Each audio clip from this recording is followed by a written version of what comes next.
Hello प्यारे विद्यार्थियों, कैसे हैं सब लोग। एनसीईआरटी सॉल्यूशन शुरू करेंगे और ये करेंगे बेसिकली फ्लूइड मैकेनिक्स, यानी ये आपके जो हैं तरलों के यांत्रिक गुण वाला है ना, फ्लूइड मैकेनिक्स।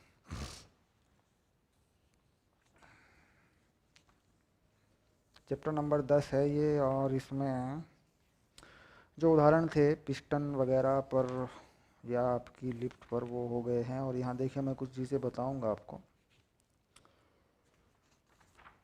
एक हमने इसमें ऐसी चीज़ है जो हमने नहीं पढ़ी है, क्योंकि ये आती नहीं, बहुत कम है। इसको भी हम पढ़ेंगे, बता देंगे। दैट इज़, इसके साथ में एक उदाहरण भी है, वो भी कर देंगे। इसका नाम है वेंटूरी मापी। वेंटूरी मापी सिंपल सी चीज़ है, ठीक है, ये बताएंगे। और इसके बाद शांता हम पढ़ चुके हैं, स्टॉक का नियम पढ़ चुके हैं, और इसमें भी शांता निकालने पर सिंपल सा उदाहरण है, ये भी हो गया है। 20 की जल प्रवाह दर निकालने का एक उदाहरण है, ये भी है। मैंने देखा कि जो उदाहरण पीछे दिए हैं दैट इज़ वो लगभग जो के त्यों आगे प्रश्नावली में आ गए हैं सवाल। यानी जैसा उदाहरण है वो प्रश्नावली में भी आ गया। वायुयान में जैसे हम देखते हैं बर्नौली का समीकरण लगाकर कि वायुयान उड़ता किस कंसेप्ट पे है, वो इसमें आ गया है। प्रवाह दर उसमें आ गया है। एक इसमें नई चीज़ होती है टॉरिसिली, जो एनसीईआरटी में उसका जिक्र नहीं है, लेकिन सवाल है उस पर, वो भी हम यहाँ सवाल आ गया है उसमें भी। तो दैट इज़ कि सवाल सारे आ गए हैं, सवालों में सारी चीज़ें अच्छे से कवर हो जाएंगी। और उसके बाद अगर आप उदाहरण पीछे वाला करते हैं, वापस जाके एक बार देख लेंगे तो मिला भी लेंगे, कोई बड़ी चीज़ नहीं है। उदाहरण बेसिकली अगर आगे कुछ उसके बारे में नया होता है तो वो हम कर लेते हैं, और ज़्यादातर उदाहरण हमने कर भी लिए हैं, कोई ऐसी बात नहीं है। चलिए अब शुरू करते हैं अभ्यास एक। और ये जो पहले 4 सवाल हैं, दरअसल ये हमें पढ़ने हैं बहुत अच्छे से, और इनमें पढ़ने के साथ साथ हमें बात को समझना है। 10 1, ठीक। अब ये कह रहे हैं कि मस्तिष्क की अपेक्षा, देखिए पहला सवाल लिखा है, मस्तिष्क की अपेक्षा मानव के पैरों पर रक्तचाप अधिक होता है। मस्तिष्क की अपेक्षा, ठीक। देखिए रक्तचाप अधिक होने के जो है, दाब अधिक होने के 2 कारण होते हैं। एक तो होता है कि ऊंचाई, अगर किसी व्यक्ति को आप खड़ा कर देंगे तो लिक्विड जो भरा है, जो खून है या ब्लड है, उसमें एक पी बन जाता है, या डेल्टा पी कहते हैं, इसे कहते हैं रो जी एच। एक कारण तो ये होता है, ठीक।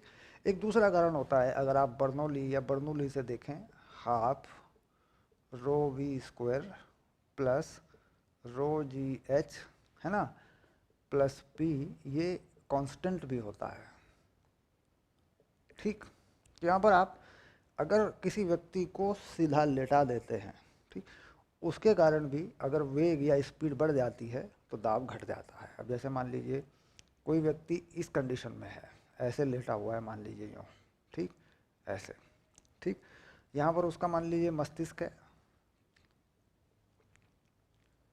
और यहाँ पर उसके पैर हैं, ऐसे पैर, है ना, ऐसे लिख देते हैं पैर,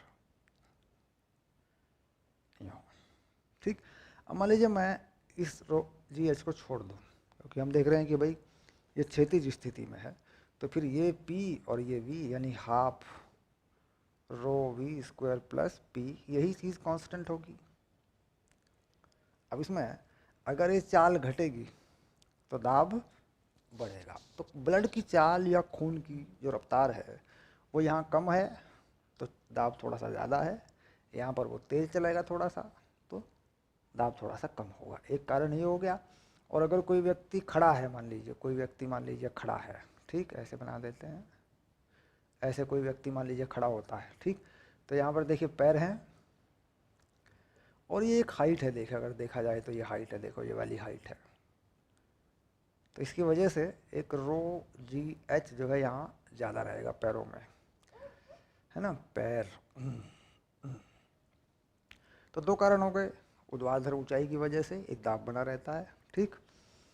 और अगर इसको अच्छे से समझना चाहते हैं तो पीछे एक ब्लूप्रिंट में इसके बारे में इन्होंने दिया हुआ है, बड़ा अच्छा बनाया हुआ है। मस्तिष्क इसके बाद एक्सरसाइज के बाद है वो चीज़, है ना। मैं दिखाता हूँ आपको, आप अपनी रुचि के लिए उसे पढ़ सकते हैं। देखिए ये दे रखा है, ये देखिए ये दे रखा है, सब बताया हुआ है, किस तरह ऊंचाई है, कहाँ कितना दाब है ना, सब बताया हुआ है।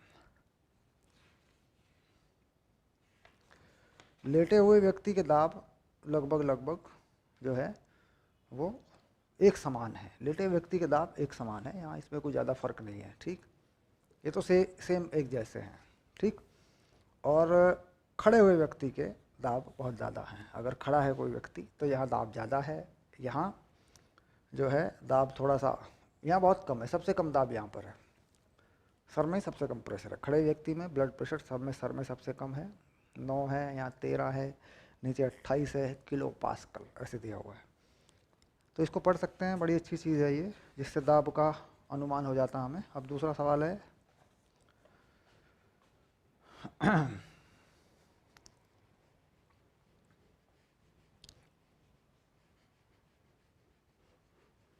यानी पार्ट बी में अगर देखें, पार्ट बी ले लेते हैं, इसमें शायद हमें कुछ थोड़ा लिखना भी पड़ेगा।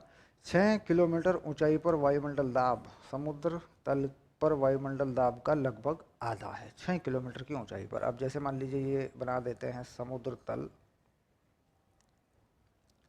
यहाँ पर कोई दाब है वायुमंडल दाब, और इसकर यहाँ चले जाएं इस ऊंचाई पर, ये ऊंचाई बना दें h बराबर 6 किलोमीटर, ठीक। तो यहाँ पर दाब है P0/2, आधा हो गया है दाब, ठीक, आधा हो जाता है। यद्यपि वायुमंडल का विस्तार 100 किलोमीटर से भी अधिक ऊंचाई तक है। तो कह रहे हैं कि 100 किलोमीटर की ऊंचाई तक वायुमंडल है। मान लीजिए पूरा वायुमंडल जो है ये 100 किलोमीटर की ऊंचाई तक है। तो सवाल का मतलब ये समझेंगे कि साहब इतनी जल्दी दाब आधा क्यों हो गया। मान लीजिए दाब एक समान रूप से घटता है, अगर हम ये मान लें तो दाब को आधा होना चाहिए था 50 किलोमीटर की ऊंचाई पर, क्योंकि दाब जो है वायुमंडल की वजह से है, वायुमंडल में वायु के घनत्व की वजह से है। तो दाब 50 किलोमीटर की ऊंचाई पर आधा होना चाहिए था, जबकि दाब 6 किलोमीटर की ऊंचाई पर ही आधा हो गया। तो इसका उत्तर होता है कि घनत्व की ऊंचाई पर निर्भरता, ऊंचाई पर निर्भरता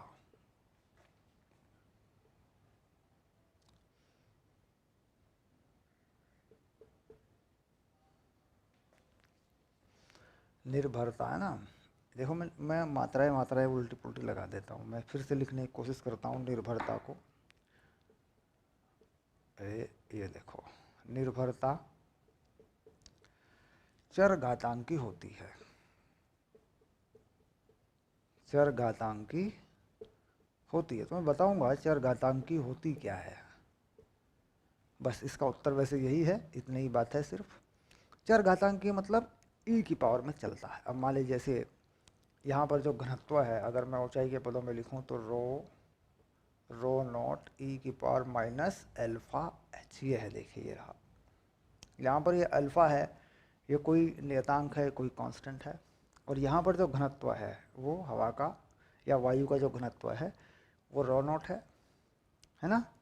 अब यहाँ पर कैसा है, रो नॉट ई की पावर माइनस अल्फा, ये जो चीज़ होती है ये होती है चर घातांकी। अब इसकी वजह से दाब गिर जाएगा। देखिए मान लीजिए यहाँ पे दाब लिखता हूँ मैं, दाब पी नॉट ई की पावर माइनस बीटा एच, ऐसे लिख सकते हैं। चर घातांकी में कोई नया नियतांक लगा दें या पुराना अल्फा ही लगा दें, इससे कोई फर्क नहीं पड़ता, ठीक। अब इस तरीके से देखा जाए तो इसका एक ग्राफ तैयार हो जाता है हमारे पास। देखिए ऐसे, ये मान लीजिए हाइट बढ़ाते हैं और ये दाब देखते हैं, यहाँ देखते हैं 0 पर वायुमंडल दाब पी नॉट, ये पी नॉट है, देखो यहाँ वाला समुद्र तल पर ये दाब है। अब इसके बाद इसे चर घातांकी रूप से दाब घटता है, ऐसे ग्राफ हो गया था। इसका मतलब है कि तेज़ी से घटेगा पहले, फिर धीरे धीरे धीरे धीरे धीरे घटेगा, है ना। तो ये कह रहा है कि साहब यहाँ अगर हम चले गए 6 किलोमीटर पे, ठीक, तो दाब कितना हो गया, आधा हो गया, ठीक। तो यानी घनत्व चर घातांकी है। घनत्व की ऊंचाई पर निर्भरता कैसी है, चर घातांकी है। इसे बोलते हैं अंग्रेजी में एक्सपोनेंशियल।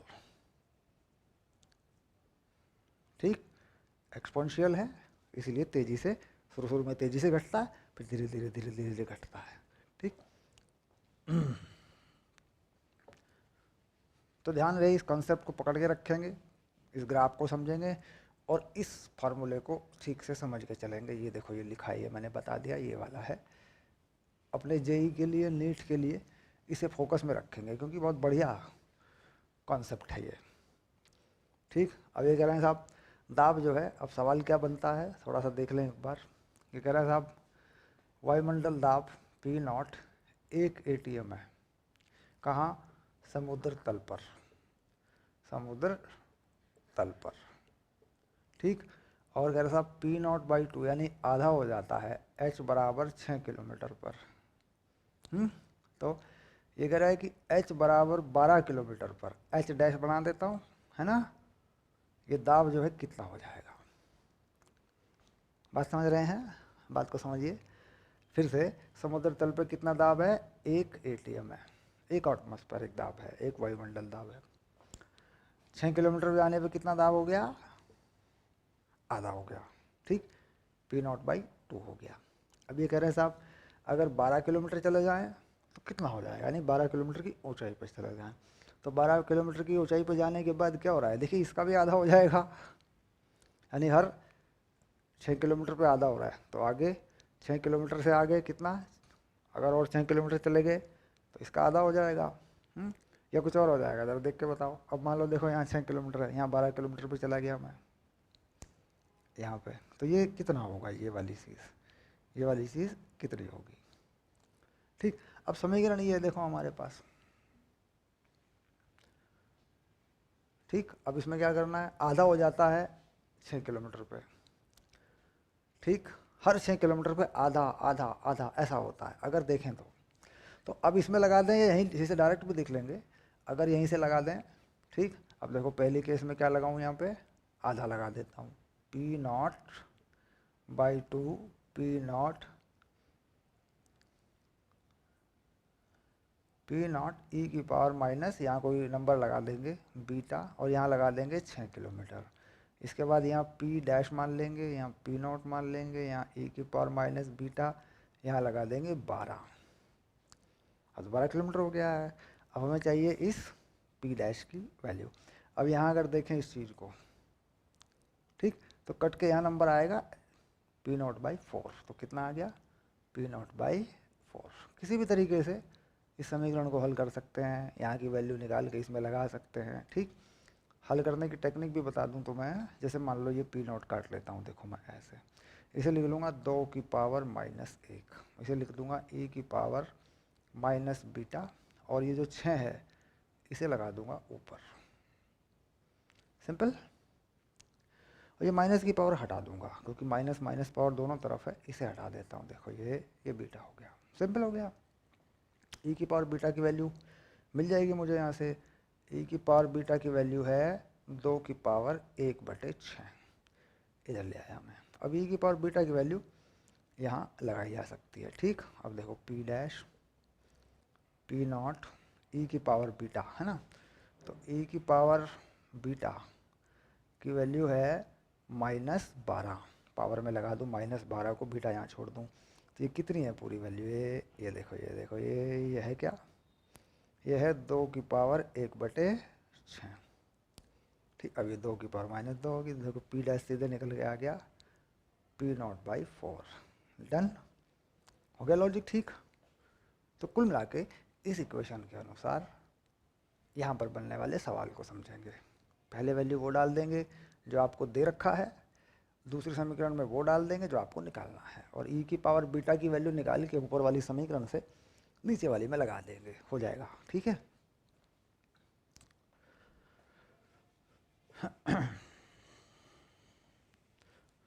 चलिए अब इसका तीसरा पार्ट पढ़ते हैं, उसमें क्या है, यानी सी पार्ट में देखते हैं क्या है, कुछ लिखने का है या नहीं। यद्यपि दाब प्रति एकांक क्षेत्रफल पर लगने वाला बल होता है, तथापि द्रव स्थितिक दाब एक अदिश राशि है। ये कह रहा है कि बल जो है एकांक क्षेत्र पर लगने वाला बल है, हमें दाब सभी दिशाओं में काम करता है। ठीक, दाब सभी दिशाओं में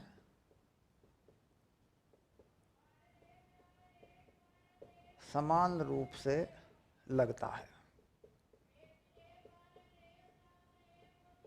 ठीक, तो यहाँ पर बात ये आती है कि साहब जो बल है, ठीक, वो होता है दाब इंटू क्षेत्रफल। ऐसे अगर देखें तो ये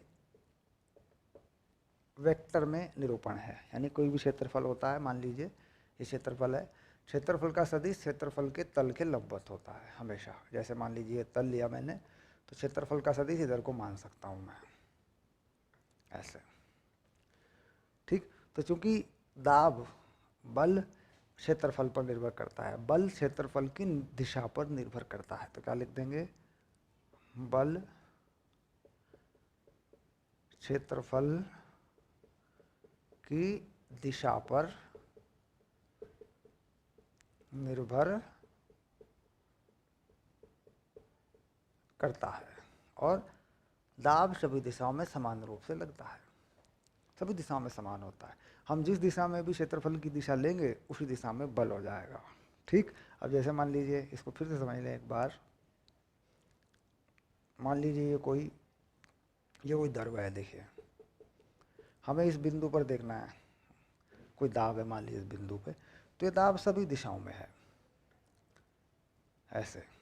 ठीक, या इस बिंदु को दबाया जा रहा है। अब मान लीजिए मुझे इस दिशा में बल देखना है, कितना बल है, तो मैं इस दिशा में क्षेत्रफल लगा दूंगा।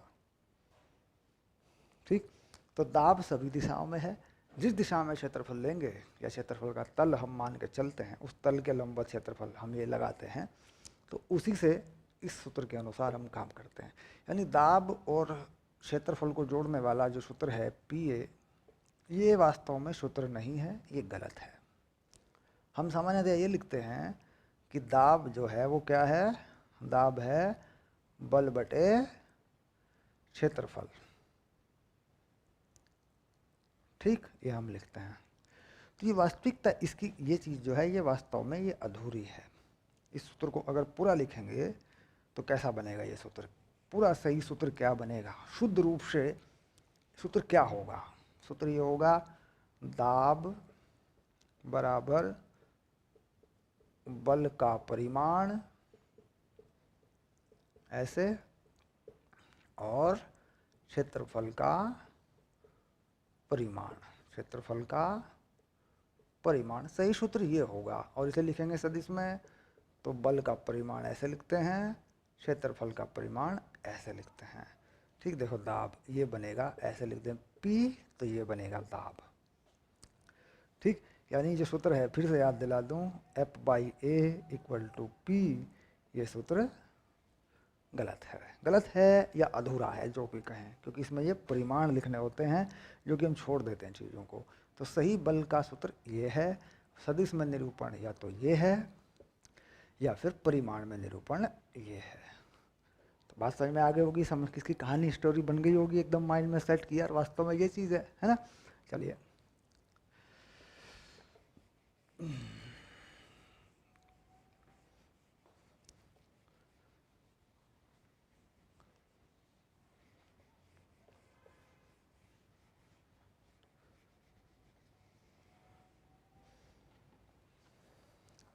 अब आया 10(2).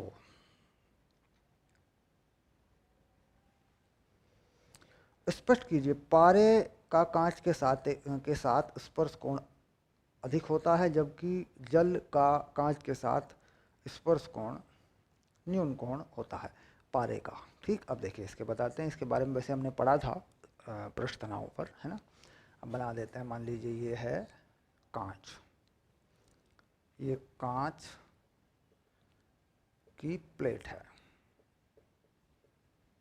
ठीक, और एक कांच की प्लेट और बतानी पड़ेगी हमें, इधर इसको कॉन्सेप्ट को समझना है हमें, तो एक कांच की प्लेट और बना ली, भी कांच की प्लेट है। ठीक, अब इस पर पारा अगर हम रखते हैं तो पारा कुछ ऐसी आकृति लेता है और हम कहते हैं कि साहब ये जो है कोण है पारे का, ये वाला कोण है थीटा, ये है पारा। ठीक, और अगर इधर देखें जल बना दें तो ये जल है, यहाँ बना दें चाहे इधर बना दें, ये कोण है थीटा जल। संपर्क कोण, स्पर्श कोण इसको बोल देते हैं। ठीक, तो ये कहना चाहते हैं कि थीटा पारा अधिक है थीटा जल से। तो अगर हमें देखा था कि यहाँ 3 प्रकार के पृष्ठ तनाव थे, अगर हम देखें 3 प्रकार के पृष्ठ तनाव थे, इस कोण को इधर बनाएं या इधर बना लें उससे कोई फर्क नहीं पड़ता। यहाँ पर जो है, यहाँ पे था पृष्ठ तनाव एस, वायु और कांच, ये पृष्ठ तनाव था, इस दिशा में मान लिया इसको। ठीक, यहाँ पर जो पृष्ठ तनाव था ये था एस, वायु और द्रव या द्रव वायु था। ठीक, ये 2 पृष्ठ तनाव थे। और इसके अंदर यहाँ पर ये आपका जो यहाँ पर जो पृष्ठ तनाव था, यहाँ पर बीच में इस तरफ को, यहाँ पे जहाँ दोनों का संपर्क हुआ है द्रव और कांच का, ये पृष्ठ तनाव था एस कांच द्रव। ठीक, अब देखिए ये जो एस कांच द्रव है, यानी कांच और पारे को पकड़ने वाला जो पृष्ठ तनाव है, इसका मान बहुत ज़्यादा है। तो क्या कहते हैं, एस कांच द्रव ज़्यादा है किससे, इस वाले से, एस वायु द्रव से, या द्रव वायु लिख देते हैं। ठीक, इसलिए थीटा कोण, थीटा पारा अधिक होगा क्योंकि पारे द्वारा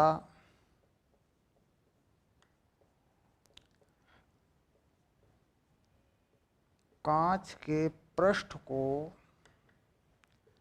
भिगोने में अधिक पृष्ठीय ऊर्जा की आवश्यकता है, पृष्ठीय ऊर्जा की आवश्यकता है। अब पृष्ठीय ऊर्जा क्या होती है, बताओ पृष्ठीय ऊर्जा क्या होती है।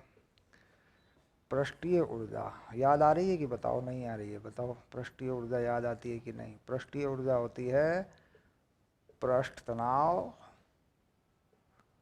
और पृष्ठ का क्षेत्रफल, ये होती है पृष्ठ ऊर्जा। तो पृष्ठ तनाव अगर अधिक है, ये वाली चीज़ अगर अधिक है, यानी पारा और कांच के बीच में अगर ये पृष्ठ तनाव अधिक है, तो अधिक ऊर्जा की आवश्यकता पड़ेगी। अधिक ऊर्जा होती नहीं है, अधिक ऊर्जा मिलती नहीं है, तो इसलिए भिगोना मुश्किल है। इसलिए ये उत्तर लिखा, देखो जहाँ पृष्ठ तनाव अधिक होता है वहाँ पर कोण 90 से बड़ा होता है। ठीक, और जहाँ पृष्ठ तनाव कम होता है वहाँ कोण 90 से छोटा होता है। अब जल में क्या है, जल में ये चीज़ कम है। ठीक, और ये जो है ये कम है, ये ज़्यादा है, तो इसे भिगो देगा। अब इसमें अगर थोड़ा सा देखें, यहाँ पे बना ले, देखो इधर क्या बना लेते हैं, ये कौन सा पृष्ठ तनाव है, ये वाला, ये पृष्ठ तनाव है S liquid solid. Liquid solid से मतलब ये पानी, और सॉलिड से मतलब कांच। और ये क्या है, ये है एस लिक्विड एयर। और इधर को क्या बना दें, दूसरी तरफ हवा की तरफ बैलेंस करते हैं, बल आपने मैंने बताया था अच्छे से इसको, है ये है एस क्या, सॉलिड एयर। ठीक, तो ये जो चीज़ है देखो, ये कम हो गई है, एस लिक्विड एयर बड़ा हो गया एस लिक्विड सॉलिड से, तो ये पृष्ठ तनाव घट गया लिक्विड और सॉलिड के बीच का। क्या होगा, भिगो देगा, ऊर्जा कम, ऊर्जा की आवश्यकता कम पड़ेगी, तो इसलिए भिगो देता है।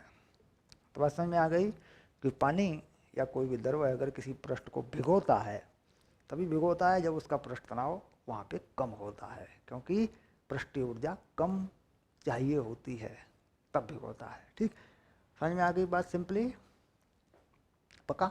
आगे चलते हैं। हालांकि चीज़ें थ्योरी में बहुत अच्छे से मैंने समझाई थी ये वाली आपको, तो अगर आपने वो वीडियो लेक्चर अपना क्लास में देखा है तो फिर तो ये रिवाइज हो गया, आपका पक्का हो जाएगा, कंफर्म हो गया।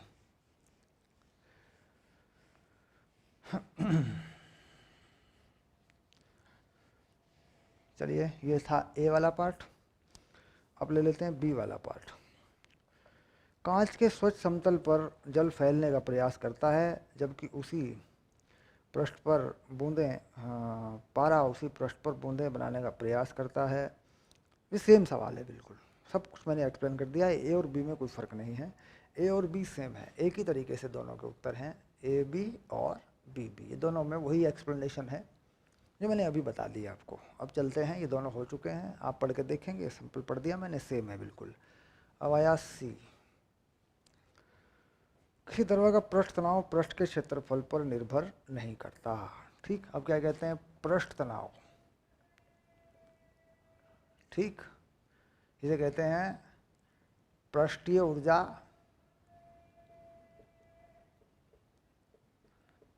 बटे पृष्ठ का क्षेत्रफल। ठीक, क्षेत्रफल लिख देते हैं इसको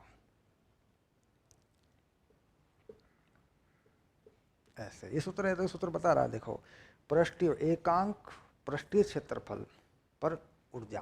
ठीक, तो ये कहते हैं पृष्ठीय तनाव या पृष्ठ तनाव, जो भी कहें, पृष्ठ तनाव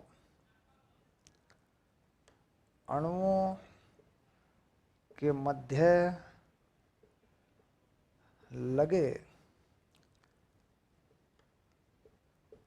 आकर्षण बलों पर निर्भर करता है। ये तो पढ़ रखा है तुमने, निर्भर करता है। ठीक, तो पृष्ठीय ऊर्जा एकांक क्षेत्रफल में पृष्ठीय ऊर्जा को ही पृष्ठ तनाव कहते हैं। एकांक पृष्ठीय क्षेत्रफल में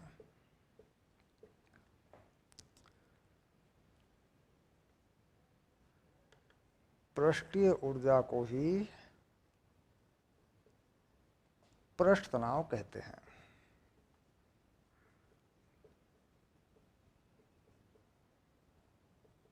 ठीक, तो किस पर निर्भर करता है पृष्ठ तनाव? अणुओं के मध्य लगे आकर्षण बलों पर निर्भर करता है, क्योंकि उनमें जो स्थितिज ऊर्जा होती है उस पर यह निर्भर करता है।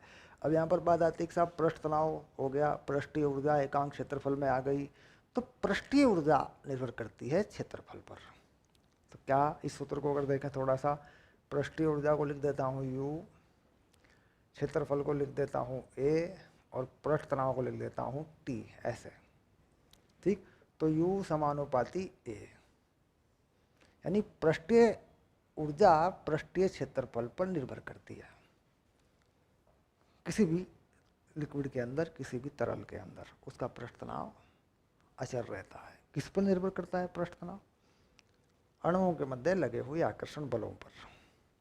अणुओं में जो आकर्षण बल होते हैं उनमें जो स्थितिज ऊर्जा होती है उस पर निर्भर करता है। तो आकर्षण बलों पर निर्भर करता है, ऐसा लिख सकते हैं, इसमें कोई दिक्कत नहीं है। ठीक,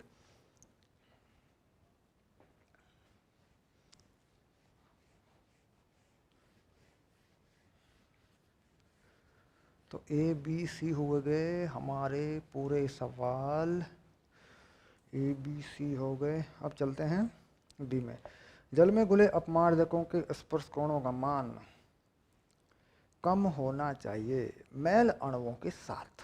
यहाँ पे बात आती है मैल अणुओं के साथ होना चाहिए। अभी तो बात होने स्पर्श कोणों का मान कम होना चाहिए, तभी तो चिपकेंगे। स्पर्श कोणों का मान कम होगा तभी तो मैल से चिपकेंगे। तो सिंपल सी बात है, मैल के अणुओं से पूरी तरह चिपकने के लिए या मैल के अणुओं को पूरी तरह भिगोने के लिए स्पर्श कोण का मान कम होना चाहिए। जैसा कि हमने अभी देखा, पानी कांच को भिगो देता है तो स्पर्श कोण का मान कम होता है। इसके बाद, यानी ये एक सरल सवाल है। डी हो गया। ई पे आ जाए। यदि किसी बाह्य बल का प्रभाव न हो तो द्रव बूंद की आकृति सदैव गोलाकार होती है। ये तो होना ही है पृष्ठ तनाव के कारण। ये भी हम जानते हैं, हमने पढ़ रखा है इसमें भी। इसमें देखते हैं। ठीक, चूंकि गोलीय पृष्ठ के लिए पृष्ठीय ऊर्जा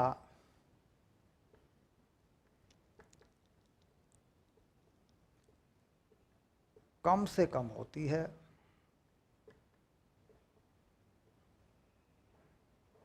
इसलिए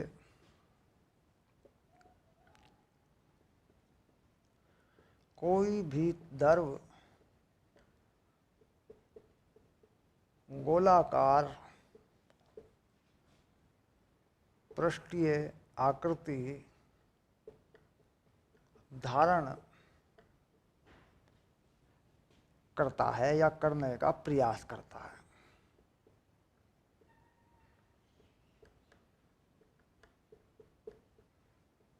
ठीक, क्योंकि पृष्ठ में ऊर्जा, जो पृष्ठ में ऊर्जा होती है वह अणुओं के आकर्षण बलों के कारण होती है, और पृष्ठ में ऊर्जा कम से कम होनी चाहिए, इसलिए गोलाकार होता है। कि हम जानते हैं गोले का जो पृष्ठीय क्षेत्रफल है वो कितना है, पाई 4 पाई r स्क्वायर।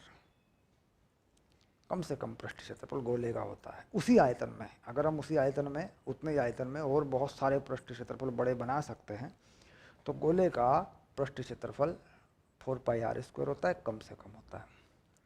ठीक, अब इसमें क्या होता है मैं आपको बता दूं कि यहाँ अणुओं के बीच में जो स्थितिज ऊर्जा होती है और यहाँ का जो अणु होता है स्थितिज ऊर्जा होती है, ये स्थितिज ऊर्जा बेसिकली माइनस में होती है। मान लीजिए ये है -100, ठीक, यहाँ पे कितनी होगी, यहाँ होगी -50।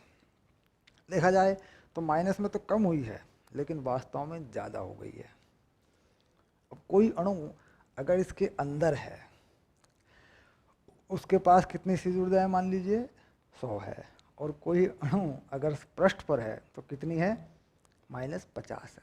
तो इसका मतलब हो गया कि अणु अंदर से अगर पृष्ठ पर जाता है या अणु एक पृष्ठ बनाते हैं तो उनको ऊर्जा बढ़ानी पड़ रही है। देखो, -100 से -50 करनी पड़ रही है। तो ऊर्जा बढ़ाने का मतलब कि वो पृष्ठ के क्षेत्रफल को कम से कम करेंगे। तो पृष्ठ के क्षेत्रफल को कम से कम करने के लिए कैसा पृष्ठ तैयार हो जाएगा, फिर पृष्ठ तैयार हो जाएगा गोलीय। सिंपल सी बात है, ठीक, सरल बात है बिल्कुल।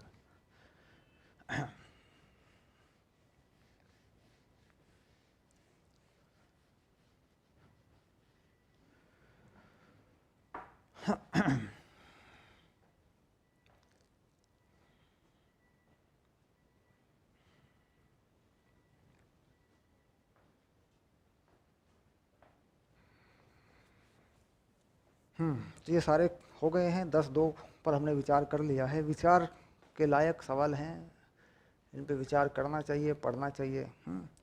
अब ये कह रहा प्रत्येक प्रकथन के साथ संकलन सूची में उपयुक्त शब्द छांटकर खाली स्थान भरिए या रिक्त स्थानों की पूर्ति। अब ये पहला सवाल देखिए क्या है ए में, ठीक, ये व्यापक रूप से द्रवों का पृष्ठ तनाव ताप बढ़ाने पर घटता है या बढ़ता है। तो द्रवों का पृष्ठ तनाव ताप बढ़ाने पर घटता है। द्रवों का पृष्ठ तनाव ताप बढ़ाने पर घटता है, क्योंकि अणुओं को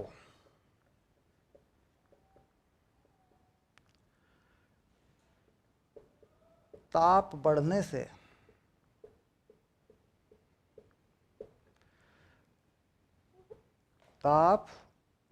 है ना,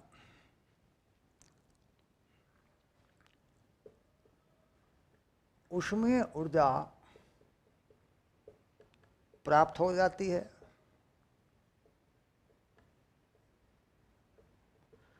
जिसके कारण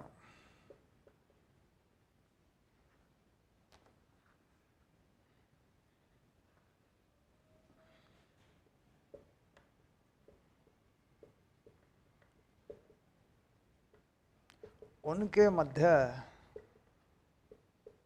लगे बल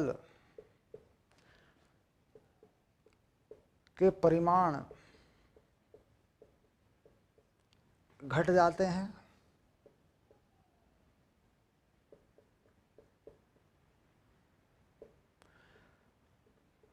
फलस्वरूप पृष्ठीय स्थिति ऊर्जा भी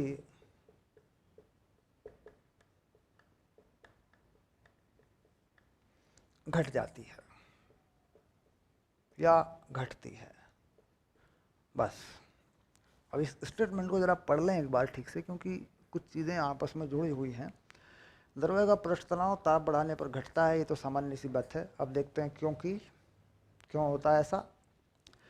अणुओं का ताप बढ़ने से, अणुओं का ताप बढ़ने से, ठीक, उसमें स्थितिज ऊर्जा या ऊष्मीय ऊर्जा, उसमें स्थितिज ऊर्जा नहीं, ऊष्मीय ऊर्जा प्राप्त हो जाती है। भाई ताप बढ़ेगा तो हीट आएगी उसमें। अब जिसके कारण क्या होता है कि अणुओं में जो कंपन ऊर्जा है, अणुओं की जो गतिज ऊर्जा है, कंपन ऊर्जा है, वो बढ़ जाती है। अणु थोड़े थोड़े दूर हो जाते हैं। अब उससे क्या होगा? अणुओं के बीच लगे आकर्षण बल जो कि बांध के रखते हैं अणुओं को, है ना, वह कमजोर पड़ जाते हैं। इसीलिए फलस्वरूप पृष्ठीय स्थितिज ऊर्जा घटती है, क्योंकि उन्हीं बलों के कारण, जो अणुओं में आकर्षण बल हैं, उन्हीं बलों के कारण ये पृष्ठीय ऊर्जा बनी है। ठीक, अब जैसे मान लो, देखो समझ लो, जैसे मान लीजिए अंदर के दो अणु हैं, सपोज करो, इनमें पृष्ठीय ऊर्जा है, मैंने कहा 100 जूल, तो यहाँ वाले में कितनी होगी? -50 जूल। ताप बढ़ा दिया मैंने, ताप बढ़ाने पर ये वैल्यू जो है, ये इस ऊर्जा में, ये जो ऊर्जा है, ये थोड़ी सी पृष्ठीय ऊर्जा की आवश्यकता कम पड़ेगी, क्योंकि एनर्जी मिल जाएगी यहाँ पे। अब ये आकर्षण बल जो है कम पड़ गया। आप अणु देखो दूर दूर चले गए, अणु जो है वो दूर दूर चले गए, ये देखो ये अणु दूर दूर चले गए। ठीक, तो अणु दूर जाने से क्या होगा? आकर्षण बल घटेगा। आकर्षण बलों के कारण जो ऊर्जा प्राप्त हुई है, इस ऊर्जा का मान भी घट जाएगा। ठीक, थोड़ा सा घट जाएगा, ये भी घट जाएगी। मान लो थोड़ा घट गया, मान लो इसमें हम बता लें कि भाई ये हो गई मान लो हमारी लगभग 120, तो ये कितनी होगी? ये हो गई 60, आधी रहती है। तो देखो पहले कितनी थी? -50, अब कितनी है? -60। तो पहले ज़्यादा थी, कम हो गई थोड़ी सी, तो इसलिए पृष्ठ तनाव घट जाता है। ठीक है,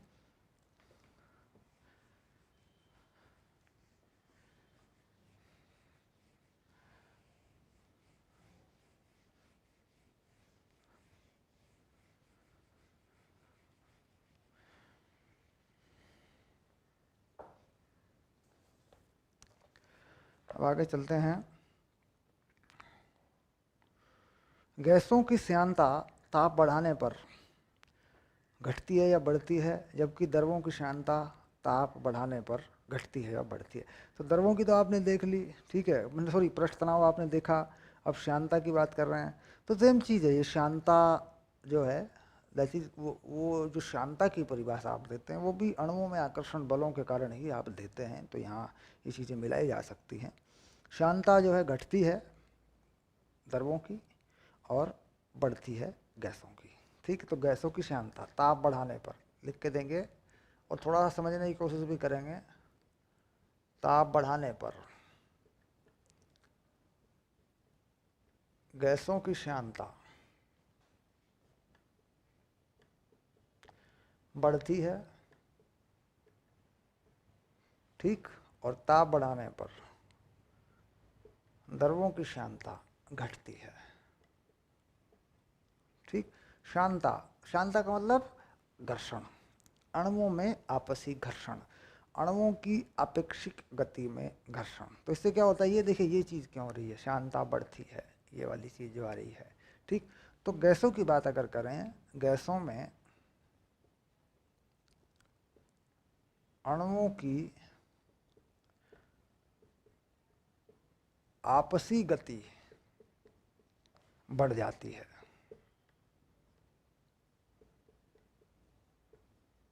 इसे बोल देते हैं यादृच्छिक गति, यादृच्छिक गति भी बोल देते हैं इसको, या यादृच्छिक चाल भी बोल देते हैं इसको। ये बढ़ जाती है, अणु जब गैसों में भाग रहे होते हैं तो वो चाल बढ़ जाती है, जिसके कारण उनकी किसी विशेष दिशा में गति कराना, ठीक, और जो है मुश्किल हो जाता है। मान लीजिए कोई अणु इस तरीके से गति करता है, ठीक, सपोज कोई दूसरा अणु इस तरीके से गति करता है, मान लीजिए, ठीक, किसी गैस के अंदर ये हो रहा है। अब मान लीजिए मैं इस दिशा में इन दोनों अणुओं को चलाना चाहता हूँ, और ये जो गति है इस दिशा में या इस दिशा में या अन्य दिशाओं में, इसमें चाल बढ़ गई है, ऊर्जा बढ़ गई है, तो इस दिशा में चलाना मुश्किल होगा, इसीलिए कह रहे हैं कि बढ़ती है। अच्छा, द्रवों में इसका उल्टा क्यों होता है? क्योंकि द्रवों में अणु लगभग विराम अवस्था में होते हैं। अगर उनमें थोड़ी हलचल पैदा कर दें तो उन्हें चलाना आसान हो जाता है। द्रवों में अणु पहले से ही लगभग स्थिर अवस्था में होते हैं।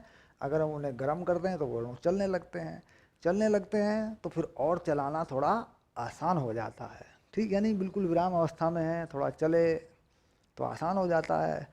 और बहुत तेज चल रहा हो, अपनी मर्जी से इधर उधर चल रहा हो, हम उसे किसी अपनी मर्जी की दिशा में चलाना चाहें तो मुश्किल हो जाता है। ठीक, तो कुल मिला के ये प्रभाव दोनों पे उल्टे हैं। कारण ये कि द्रवों के अणु लगभग विराम अवस्था में हैं और गैसों के अणु बहुत तेजी से चल रहे होते हैं। ठीक,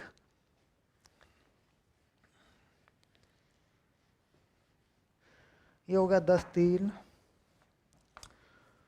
अब चलते हैं 10-3 में, हाँ सी में चलते हैं। दृढ़ता प्रत्यास्थता गुणांक वाले ठोसों के लिए अपरूपण प्रतिबल अपरूपण विकृति के अनुक्रमानुपाती होता है, जबकि द्रवों के लिए यह अपरूपण विकृति की दर के अनुक्रमानुपाती होता है। तो बेसिकली प्रत्यास्थता गुणांक ठोसों में प्रतिबल विकृति वो हुक्स के नियम से होता है। यहाँ पर कह रहा है कि अपरूपण विकृति की दर होता है द्रवों के लिए, तो उसको समझना है थोड़ा सा। तो द्रवों के लिए जो है हम देखते हैं श्यानता गुणांक, उधर बात हो रही थी प्रत्यास्था गुणांक की। तो श्यानता गुणांक का अगर थोड़ा विचार करें तो देखो ये श्यानता गुणांक है।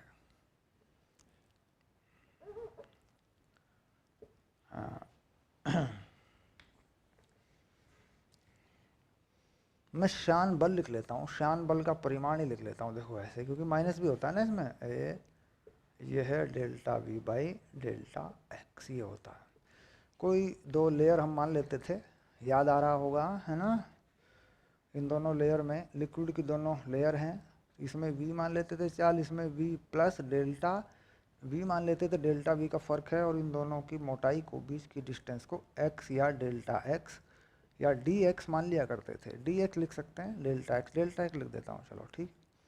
ये हम कहते थे भाई ये लिक्विड की कोई मोटाई है, परत की मोटाई है, परत मान लेते थे ऐसा। और अगर ये यहाँ से हटा दूँ ऐसे, ठीक, तो यहाँ पर एक माइनस का निशान भी हुआ करता था। ठीक, क्योंकि घर्षण बल है एक तरह का। ठीक, तो खैर छोड़िए, वापस कर लेते हैं, ये ऐसे ही कर लेते हैं। ठीक, अब यहाँ पर ये कह रहे हैं कि जो अपरूपण विकृति है, अपरूपण विकृति कैसे, कितना टेढ़ा हो जाता है, कितना तिरछा हो जाता है, उसको हमें समझना होता है। देखिए उसको समझ लेते हैं थोड़ा सा। मान लीजिए ये तल है, ये कोई तल है, ठीक। अब इस पे हम ऐसे द्रव्य को चला रहे हैं, कोई अणु यहाँ है, कोई अणु यहाँ है, कोई अणु यहाँ है, कोई अणु यहाँ है। तो ये देखिए, ये जो अणु है सबसे नीचे वाला, ये तल से चिपका हुआ है, ठीक। तो ये लगभग विराम अवस्था में है, ये थोड़ा चल रहा है और आगे की तरफ ये थोड़ा और चल रहा है, थोड़ा और चल रहा है। कह रहा है ये जो चीज़ है, देखो ये अगर इसकी लेयर को मान लें, ये वाली चीज़ अगर L मान लें और इसे x मान लें ऐसे, यूँ, ठीक। तो जो x है अगर इसे मान लें v डेल्टा t ऐसे, इस तरीके से मान लें, ठीक। तो यहाँ पर डेल्टा x को v डेल्टा t लिख सकते हैं आप। अब अपरूपण विकृति की दर क्या होगी? अब देखो अपरूपण विकृति क्या होती है, x बटे एल। तो विकृति क्या होती है ये तो तुम जानते ही हो, विकृति तुमने पढ़ी हुई है वहाँ पे ठोसों में, x बटे एल, ये होती है x बटे एल। अब इसकी दर बनाना चाहते हो तो क्या करते हैं, इसकी दर समय से भाग करते हैं इसको, विकृति की दर बनाना चाहते हैं तो क्या करें, लिख देंगे विकृति की दर, ठीक। तो कितनी हो जाएगी, इसे थोड़े से समय से भाग करना पड़ेगा तुम्हें, इसे डेल्टा एक्स बना दो, इसे डेल्टा टी बना दो। Delta x by delta T कर दिया, दर हो गई समय के साथ। तो अब क्या बन गया, delta x by delta T क्या बन गया, वी, और ये बन गया एल, ठीक। तो वी बाई एल, ठीक। अब यहाँ ये जो चीज़ आती है, ये देखो ये निकल के आएगी, ये चीज़ यहाँ पे होके आएगी। अब देखो कैसे इसको बना लेते हैं, चेक कर लेते हैं एक बार।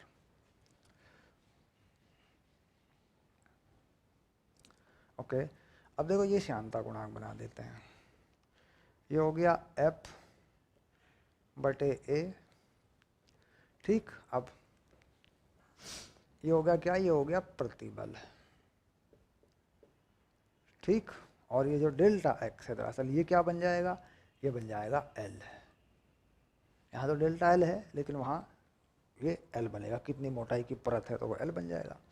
डेल्टा वी वी बन जाएगा, देखो हो गया, लो ये प्रतिबल हो गया और नीचे वी बाई एल, ये बन गई विकृति दर। ये क्या बन गई, विकृति दर बन गई। ठीक, ये बटे का निशान हो गया, एफ बटे ए, नीचे वी बाई एल आ गया। ठीक, तो ये विकृति दर हो गई। विकृति दर क्या है, यही है। ठीक, ये एल जो है दैट इज ये डेल्टा एक्स है, ये एल जो है ये वाला एल था। देखो बस फिर से बता देता हूँ, पहचान करवा देता हूँ इसकी। ऐसे थे ना, ये वाली जो चीज़ थी, ये कोई तल था ऐसे, है ना, ये वाली चीज़ थी एल, और ये वाली चीज़ क्या थी, ये थी वी डेल्टा टी, ऐसे ये थी we delta T, delta x माना इसको। ठीक,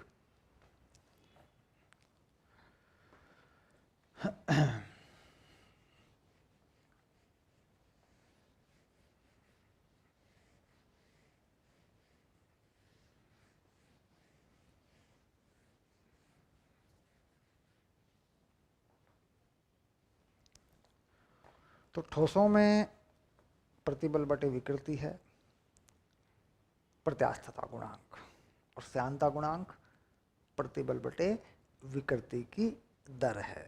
ठीक, चलिए हो गया। ठीक है, आगे चलते हैं। सूत्र कैसे बनता है, यहाँ पर ये इतना महत्वपूर्ण नहीं था, लेकिन ये याद होना चाहिए, पता होना चाहिए, इंपॉर्टेंट चीज़ है। अब आता है डी में, किसी तरल के अपरिवर्ती प्रवाह में आए किसी संकीर्ण प्रवाह पर प्रवाह की चाल में वृद्धि का अनुसरण दोनों नियमों से हो जाता है। कोई अपरिवर्ती प्रवाह है, देखिए प्रवाह अपरिवर्ती हो गया, प्रवाह की दर में परिवर्तन नहीं है, तो चाल में वृद्धि होती है तो दाब घट जाता है, कह मास का संरक्षण भी होगा और बर्नौली का समीकरण भी लागू रहेगा, क्योंकि प्रवाह अपरिवर्ती है, अपरिवर्तनीय प्रवाह है। प्रवाह की जो दर है, आयतन प्रवाह की जो दर है, वह सातत्य के अनुसार है। तो ऐसे में क्या होता है, बर्नौली भी लग जाती है और द्रव्यमान संरक्षण का नियम भी लग जाता है। यानी जितना द्रव्यमान होता है, बहता है आगे की तरफ, वह एकांक समय में वह बना रहता है। इसलिए एकांक समय में आयतन क्या था, ये था देखो एरिया इंटू स्पीड, इसे कहते थे क्यू। इसे क्या कहा करते थे, इसे कहते थे फ्लो रेट। ठीक, फ्लो रेट से मतलब प्रवाह दर। प्रवाह दर किसकी, आयतन की। ये थी आयतन प्रवाह दर। ठीक, क्योंकि कुछ आयतन था एकांक समय में बटे समय था, तो ये लागू है, और श्यानता नहीं है, श्यानता शून्य है। ठीक, तो फिर क्या हो गया, फिर कह रहे हैं जब बर्नौली जो है इस पे लागू है, बर्नौली भी लागू है और द्रव्यमान संरक्षण भी लागू है। यानी जो भी द्रव्यमान बह रहा है, चल रहा है, वह वही बना रहेगा, द्रव्यमान प्रवाह की दर वही बने रहेगी। ठीक, अब यहाँ पर देखते हैं द्रव्यमान होता क्या है। द्रव्यमान क्या होता है, द्रव्यमान होता है घनत्व इंटू आयतन। आयतन को बड़ा भी लिख देते हैं, ये देखो ऐसे। अब द्रव्यमान प्रवाह की दर अगर देखें तो इसका मतलब इसको समय से भाग कर देते हैं, अवकलन करके लिख देते हैं। ऐसे देखो d v by d t, ये समझा करो, अवकलन कर देते हैं समय के साथ, थोड़े से समय से भाग कर देते हैं। तो द्रव्यमान प्रवाह की दर हो गई d m by d t, और ये हो गया रो, और ये क्या हो गया d v by d t, ये हो गया क्यू ऐसे। अच्छा क्यू क्या है, रो ए वी, ये हो गया। ठीक, अब इसमें जो ए है वो क्या है बताओ, ए है क्षेत्रफल, ठीक, और वी है वह चाल जिससे कोई द्रव्य बहता है। ये बात तो कन्फर्म है सारी, ठीक है। ठीक, कंसेप्ट तैयार हो गया, समझ में आ गई बात। तो बर्नौली भी लागू है और द्रव्यमान संरक्षण ये लागू है। वो तब है जब ये शर्त होनी चाहिए, ये वाली और ये वाली होनी चाहिए दोनों पर। ठीक, तो ये बेसिकली सवाल जो है थ्योरेटिकल हैं, लेकिन इनके पीछे एक छोटा छोटा सा गणित है। आप देख रहे हैं कि सवाल तो ऐसे लिखे हैं जैसे थ्योरेटिकल हैं, और देखने से भी ऐसा लगता है कि थ्योरेटिकल हैं, लेकिन इनके पीछे छोटा छोटा सा गणित है, थोड़ा थोड़ा मैथ है इनके पीछे, फार्मूले वगैरह का थोड़ा थोड़ा सा प्रयोग है। वो थोड़ा थोड़ा सा ही हम लोग कर भी रहे हैं, क्योंकि हमने इसके सारे सवाल फार्मूले वार्मूले बना न्यूमेरिकल सारे आप पीछे ठीक कर लिए हैं, थोड़ा थोड़ा हम कर रहे हैं। अब अगर वायु सुरंग में किसी वायुयान के मॉडल में प्रक्षोभ की चाल वास्तविक वायुयान के प्रक्षोभ की चाल की क्रांतिक चाल की तुलना में अधिक होती है, कम नहीं होती है। तो उसे वायु सुरंग में क्या ऐसा होता है कि वायु यान अपने साथ हवा को घसीटता है, हवा पर यांत्रिक कार्य करता है, ठीक। तो प्रक्षोभ जो होता है हवा में, प्रक्षोभ जिसे हम कह सकते हैं, ये कह सकते हैं गड़गड़ाहट, थंडर, है ना, उसकी चाल ज़्यादा होती है। तो कारण ये होता है कि हवा को वायुयान अपने साथ घसीटता है, उस पर यांत्रिक कार्य करता है, जिससे हवा का थोड़ा सा तापमान बढ़ जाता है। तापमान बढ़ने के कारण क्या होता है कि चाल बढ़ जाती है, हवा में कोई भी चाल है वो बढ़ जाती है, प्रक्षोभ की चाल, आवाज़ की चाल, ध्वनि की चाल, गड़गड़ाहट की चाल, ठीक, वह बढ़ जाती है, ठीक। तो सामान्य सवाल है, कुछ लिखने की इसमें ज़रूरत भी नहीं है। तो ये हो गए आपके 3 सवाल जो कि बहुत ही अच्छे। इसके बाद अगला सवाल फिर ऐसा ही है 4 वाला, उसके बाद कुछ अंकित सवाल हैं उन्हें करेंगे, ठीक है।